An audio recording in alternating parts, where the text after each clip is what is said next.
आज 23 अगस्त 2026 की देश दुनिया की बड़ी खबरों में राजनीति। प्रधानमंत्री नरेंद्र मोदी का बड़ा बयान, बीजेपी और कांग्रेस के बीच वंदे मातरम को लेकर सियासी घमासान, अर्थव्यवस्था और महंगाई, रुपए पर दबाव, सोना चांदी के ताजा भाव, छात्रों से जुड़ी बड़ी खबर, हादसे और कई अहम राष्ट्रीय घटनाएं शामिल हैं। आइए बिना समय गवाए शुरू करते हैं आज की बड़ी खबरें। प्रधानमंत्री नरेंद्र मोदी ने कहा कि भारत राजनीतिक रूप से स्थिर है और दुनिया भारत को विकास की उम्मीद के रूप में देख रही है। उन्होंने नीतियों में निरंतरता को भारत की ताकत बताया। बीजेपी ने 22 अगस्त को वंदे मातरम की ऐतिहासिक विरासत और सम्मान को लेकर प्रस्ताव पारित किया। पार्टी ने कांग्रेस के हालिया रुख का विरोध किया है, जिससे राजनीतिक विवाद बढ़ गया है। राहुल गांधी ने प्रदर्शनकारियों पर कथित पैलेट फायरिंग के मामले में कार्रवाई की मांग को लेकर धरना दिया। इसके बाद दिल्ली पुलिस ने मामले में एफआईआर दर्ज की है। दिल्ली के जंतर मंतर पर आरक्षण व्यवस्था में बदलाव की मांग को लेकर प्रदर्शन हुआ। पुलिस ने प्रदर्शन में शामिल 50 से अधिक लोगों को हिरासत में लिया। गृह मंत्री अमित शाह ने पश्चिम बंगाल में घुसपैठ के मुद्दे पर सख्त कार्रवाई की बात कही। उन्होंने कहा कि अवैध घुसपैठियों को राज्य से बाहर किया जाएगा। 6 संसद में राजनीतिक गतिरोध। छात्र प्रदर्शन से जुड़े मुद्दे को लेकर सरकार और विपक्ष के बीच टकराव जारी है। राहुल गांधी और मल्लिकार्जुन खड़गे ने विपक्ष की मांगों को सामने रखा। सुप्रीम कोर्ट में चल रहे 3 दिवसीय विशेष लोक अदालत अभियान के पहले दिन 400 से ज्यादा मामलों का निपटारा हुआ। इनमें वैवाहिक, संपत्ति, मोटर दुर्घटना और मुआवजे जैसे मामले शामिल थे। सुप्रीम कोर्ट ने इंडस्ट्री की कानूनी परिभाषा को लेकर महत्वपूर्ण फैसला दिया है। इस फैसले को श्रम कानून और कर्मचारियों के अधिकारों के लिहाज से महत्वपूर्ण माना जा रहा है। ट्रायल कोर्ट के जजों की भर्ती को लेकर सुप्रीम कोर्ट ने प्रक्रिया में बदलाव किया है। पात्रता से जुड़े नियमों में महत्वपूर्ण परिवर्तन की बात सामने आई। बार काउंसिल ऑफ इंडिया से जुड़ी बड़ी खबर में एक पदाधिकारी ने चेयरमैन से 15 दिन में इस्तीफा देने की मांग की है। मामला सुप्रीम कोर्ट में चुनौती से भी जुड़ा हुआ है। आरबीआई ने अगस्त की नीति बैठक में रेपो रेट 5.5% पर बरकरार रखा था। महंगाई और अंतर्राष्ट्रीय तेल कीमतों के कारण आगे की मौद्रिक नीति पर नजर बनी हुई है। तेल की कीमतों और वैश्विक परिस्थितियों का असर भारत की महंगाई पर पड़ सकता है। आरबीआई के लिए चुनौती विकास को बनाए रखते हुए महंगाई को नियंत्रित रखना है। 22 अगस्त को सोने की कीमतें ऊंचे स्तर पर बनी हुई हैं।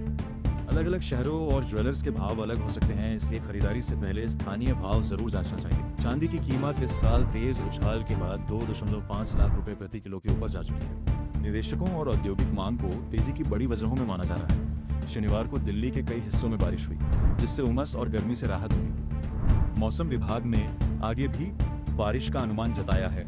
मौसम विभाग ने देश के कई हिस्सों में भारी से बहुत भारी बारिश की संभावना जताई है।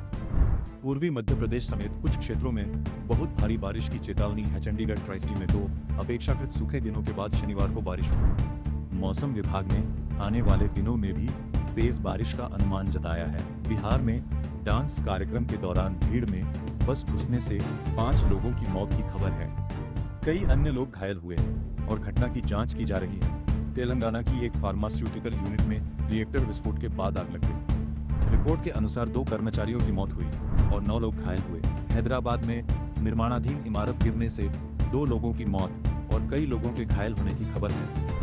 घटना के बाद निर्माण और सुरक्षा मंजूरियों को लेकर सवाल उठे हैं। करीब 6 करोड़ रुपए की अस्टन मार्टिन से जुड़े सड़क हादसे में पुलिस जांच जारी है। पुलिस ने कार जब्त कर ली है और आगे की कार्रवाई सबूतों के आधार पर होने की बात कही है। 2 विदेशी जहाजों के हाईजैक होने के बाद उन पर सवार 22 भारतीय नाविकों को लेकर भारत ने चिंता जताई है।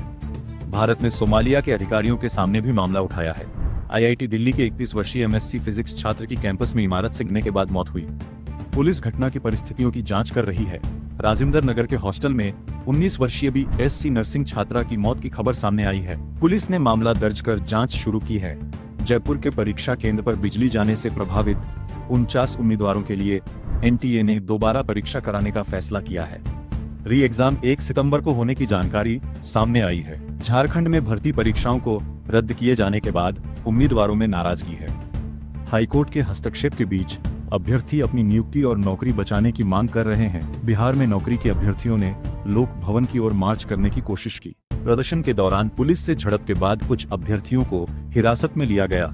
पॉलिटेक्निक छात्रों ने GO 97 के खिलाफ प्रदर्शन किया और मंत्री के काफिले को रोक दिया।